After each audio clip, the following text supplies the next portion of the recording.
Mimi Mwigulu Lameck Nchemba naapa kwamba nitakuwa mwaminifu kwa Jamhuri ya Muungano wa Tanzania na kuitumikia kwa moyo wangu wote, na kwamba nitaihifadhi, nitailinda na kuitetea Katiba ya Jamhuri ya Muungano wa Tanzania kwa mujibu wa sheria iliyowekwa. Ewe Mwenyezi Mungu nisaidie.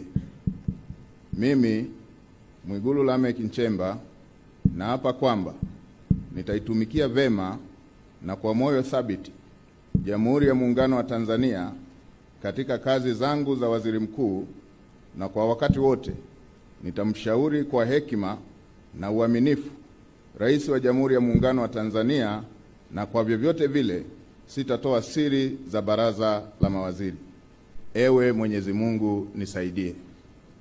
Mimi Mwigulu Lameck Nchemba naapa kwamba katika kutekeleza madaraka niliyopewa kwa mujibu wa Katiba ya Jamhuri ya Muungano wa Tanzania, nitatetea na kudumisha umoja wa Jamhuri ya Muungano wa Tanzania kwa mujibu wa Katiba ya Jamhuri ya Muungano wa Tanzania.